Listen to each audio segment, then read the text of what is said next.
Ouvert le 19 septembre 2024, les travaux de la deuxième session ordinaire de l'année 2024 de la Haute Autorité de l'Audiovisuel et de la Communication HAC ont été clôturés le jeudi 30 janvier 2025. Au total, 27 rapports ont été examinés et 10 décisions ont été prises par les conseillers dans plusieurs domaines, notamment la régulation des médias, la délivrance des cartes de presse aux professionnels des médias, l'opérationnalisation de la télévision numérique terrestre TNT, la création du bureau de vérification de la publicité, l'appel à candidature pour les propositions de nomination par le président de la République en Conseil des ministres, des directeurs généraux et des directeurs des organes de presse de services publics, ainsi que le fonctionnement et la visibilité de la HAC et les activités menées. À l'issue de cette session, Basile Thibozo, conseiller à la HAC, deuxième rapporteur et président de la commission des médias du secteur privé, a tenu un point de presse pour mieux expliquer l'importance des décisions, des réformes et leur impact sur la corporation. Bien, chers amis, bonjour. J'ai initié cet exercice-là dans le cadre de la reddition de comptes que j'ai promis entre-temps lorsque j'étais un peu sur le terrain pour solliciter un peu vos suffrages en ce qui concerne les élections à la HAC. Aujourd'hui, nous avons fini la première session de l'année et il est juste bon qu'on puisse rendre compte un peu des décisions que nous avons prises en votre nom au niveau de la corporation. Et pour l'exercice de ce matin, je voudrais m'appesantir sur 4 décisions fondamentales prises par la HAC, certaines mandatures au niveau de la deuxième session de l'année 2024. Je voudrais m'appesantir sur notamment le règlement intérieur, qui est un élément nouveau parce que depuis 20 ans, le règlement intérieur de la HAC n'a jamais été modifié, touché. Donc en 2025, nous avons eu, le courage de modifier un peu ce texte fondamental qui régule la HAC. Et désormais, ça nous permet de moderniser l'institution et d'avoir la possibilité d'agir un peu plus au niveau de la régulation des médias et la possibilité aussi de mettre dans une certaine disposition administrative les agents, les cadres de la HAC qui travaillent dans l'institution. Parce que sans le règlement intérieur, ceci n'est pas possible. D'autant plus que en 2022 déjà, la nouvelle loi organique de la HAC a été déjà modifiée. Donc il était bon juste d'ajuster le règlement intérieur vieux de 20 ans à cette nouvelle loi organique, ce que nous avons eu à faire. Et ça, c'est un élément déterminant, fondateur par rapport à la HAC, qui aujourd'hui est en train de fêter ses 30 ans d'existence. Donc 30 ans d'existence, un seul règlement intérieur depuis. C'est maintenant que nous changeons le deuxième règlement intérieur. Et ça, c'est important que le monde des médias et que le public le sache.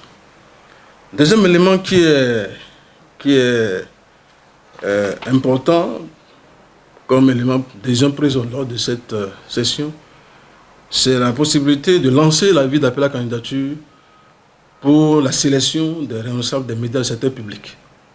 Ça a été fait. Le président a demandé depuis novembre et puis ça a atteint son épilogue en janvier dernier, ce mois-ci. Et sur les 84 candidats qui ont été identifiés, à la présélection, il y a une trentaine. Il y a une trentaine qui seront envoyés comme liste au chef de l'État pour nomination. Ça, c'est extrêmement important parce que depuis pratiquement 6 ans, les médias du secteur public sont en situation d'intérim.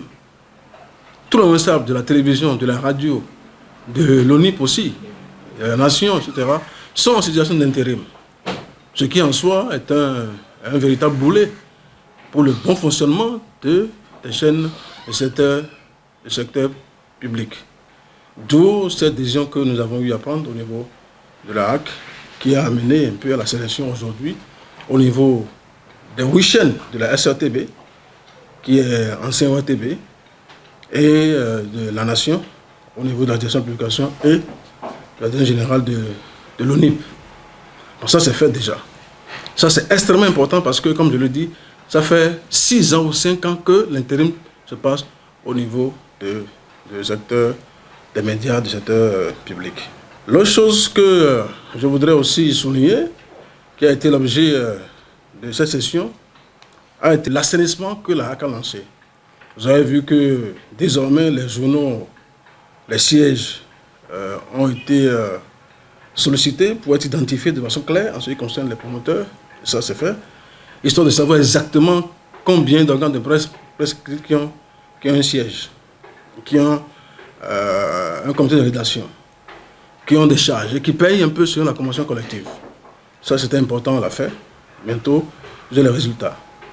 L'autre chose, dans le cadre de l'assainissement, c'est l'assainissement du fichier des professionnels des médias à travers l'identification d'un certain nombre de personnes qui doivent justifier un peu leur statut de journaliste. Et ça aussi, c'est fait. Près de 200 personnes ont été contactées.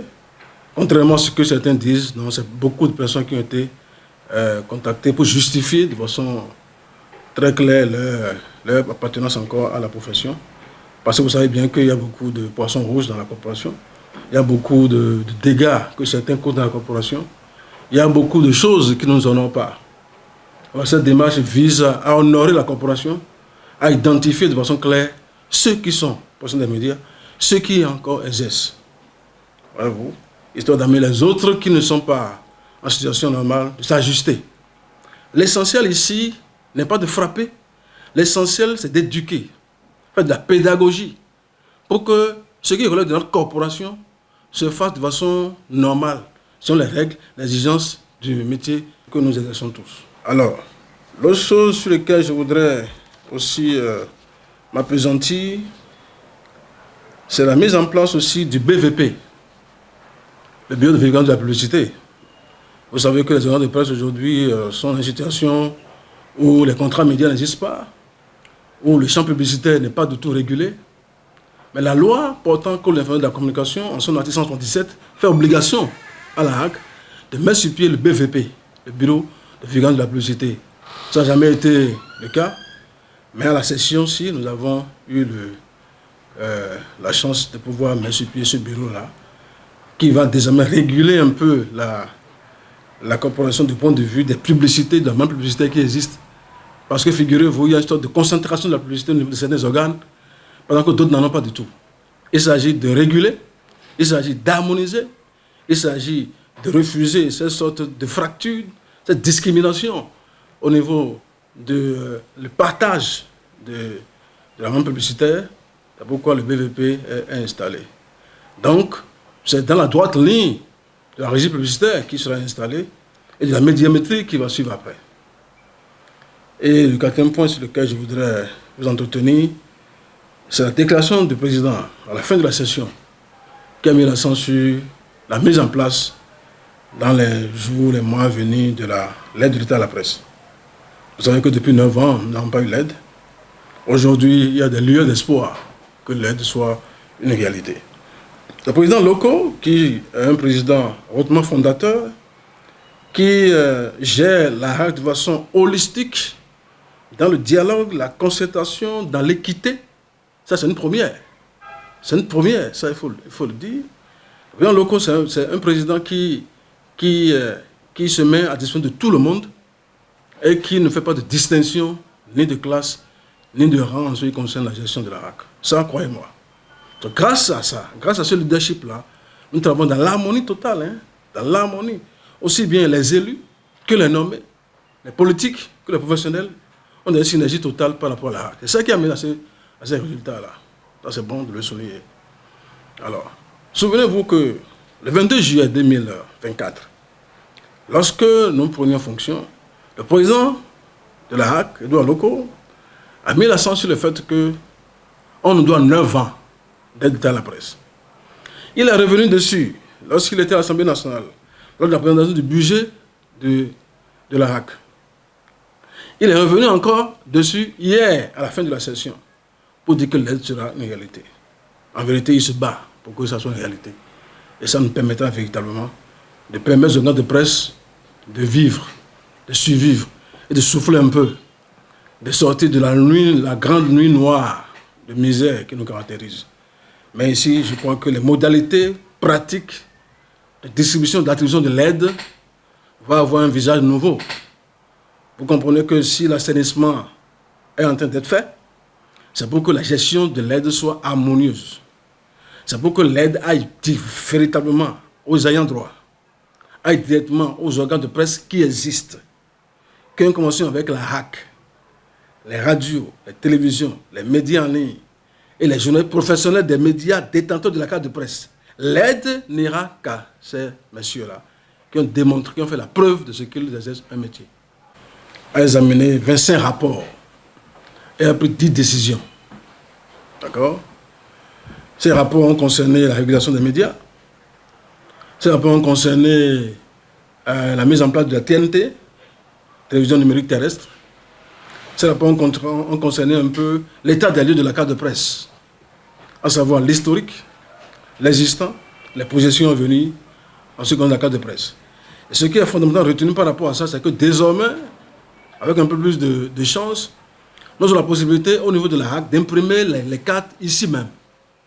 Parce qu'il y a un système de gestion automatique de la carte de presse qui est ici depuis longtemps, qu'on est venu voir et qu'on a mis à l'ordre du jour. Ça fait partie des décisions qui ont été prises au niveau de la session. Et ça, c'est important, je ne l'ai pas souligné, c'est très très important parce que désormais, eh bien, pour l'assainissement de la corporation, il faut un outil technologique qui puisse accompagner. Donc, le système de gestion automatique de la carte de presse, je crois que sera mis en place d'ici là. Et vous savez que M. Michel Aonon est la manœuvre ici, au niveau de la HAC. Je crois que lui, avec sa pédagogie et en lien avec les conseillers, avec le leadership du président, on doit pouvoir essayer d'aller et voir un peu ce que ça va donner parce que le plan se pose en termes de rapidité quant à la délivrance de la carte. D'accord? Le rapport entre HAC et la NIP, pour les décisions qu'on a eues l'autre fois, n'a pas trop marché, pas trop fonctionné. Donc il est question d'autonomiser un peu cette approche-là. L'autre chose que je dois souligner dans le cadre de l'assainissement, la décision qui a été prise, qui a mis un peu en parenthèse un certain nombre d'organes de presse. Vous avez vu les Patriotes, vous avez vu Crystal News, vous avez vu un certain nombre de Madame Actu, tout ça. Je crois que ça n'a jamais été une décision qui est venue comme ça, est nihilo. Non, il y a beaucoup de démarches, beaucoup de condescendance, beaucoup de conseils, beaucoup de dialogue avec nos amis qui ont décidé quand même de foncer dans le sens de la dérive. C'est pourquoi ça a été ainsi. La HAC est un régulateur. Et un régulateur est un protecteur. La HAC, c'est un mandature, est une protectrice. Elle est là pour, non pas pour diaboliser, mais pour fouetter et ramener les enfants à la maison. Je crois que l'un dans l'autre, c'est pour que bien, notre corporation soit assainie. C'est-à-dire que est-ce que nous sommes fiers du travail que nous faisons par rapport à la corporation? Tout est là. Un commentaire, c'est un commentaire. Un commentaire qui est basé sur des faits attentatoires à la liberté, attentatoires à l'équilibre national, attentatoires à l'équilibre régional. Un commentaire qui incite à la rébellion, à la division, la partition du pays. Elle n'est pas un commentaire. C'est un commentaire, mais qui, du point de vue déontologique, viole toutes les dispositions de la loi. D'accord? Deuxième chose, la laudation. La laudation d'un parti politique, d'un régime, d'un gouvernement, c'est de la communication. Quand on parle de communication, on parle de protéger, de faire l'éloge d'un système, ou d'une entreprise, ou d'un organisme. La communication est différente de l'information. Quand vous informez de façon équilibrée. Quand vous êtes en communication, vous faites l'éloge de celui qui vous a payé pour faire l'éloge. Et en cette matière-là, ce n'est pas évident qu'il y ait de la dérive puisque vous faites le truc là de quelqu'un. Vous voyez, la HAC régule la corporation à la lumière de code de l'information et de la communication, à la lumière de code de déontologie de notre métier, voté en 1999, à la lumière de la loi sur la radio-télévision numérique terrestre. Ce sont ces 4 outils-là sur lesquels la HAC se fonde. Ces outils-là sont le fondement du code de la corporation. Article 2, article 6 du code de l'information et de la communication. Non, du code de déontologie. Écrivez l'information. Quand vous écrivez l'information, personne ne peut vous en vouloir. Mais aujourd'hui, on sent une sorte de tentat, de dérive à donner le son de cloche à un seul camp, une seule chapelle politique. C'est ça le problème. Quand vous n'êtes pas équilibré dans l'information, on doit vous arrêter. Quand par exemple, pour des situations dangereuses, comme le terrorisme, la dernière fois, on a vu un journal titre que les généraux étaient à la fête à Ouida, ou soit ils étaient à la fête à Ouida, ou alors ils sont en complicité avec les djihadistes. C'est normal ça? C'est pas normal. Ça, c'est pas le journalisme. Ça, c'est autre chose que le journalisme. Ce que nous avons appris, c'est pas ça. Toute information se vérifie. Encore que l'attaque a eu lieu le 8, n'est-ce pas? Il faut nous déjà commencer le 9. Comment est-ce que les généraux seraient en train de faire une fête qui n'a même pas encore commencé? Et c'est un journal qui titre ça. Vous voyez ça? Ça peut se comprendre si ça ne touche pas un sujet aussi sensible, aussi délicat, aussi dangereux pour le pays, la nation. Vous savez, la HAC a autorisé 52 médias en ligne. Mais il y en a plein qui diffusent. Mais dès lors que vous n'atteignez pas la ligne rouge, la HAC laisse faire.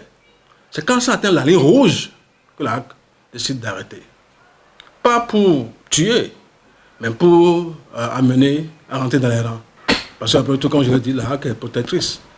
Elle n'est pas là pour faire mal, elle est là pour ajuster pour que ça aille. Ouais, ouais.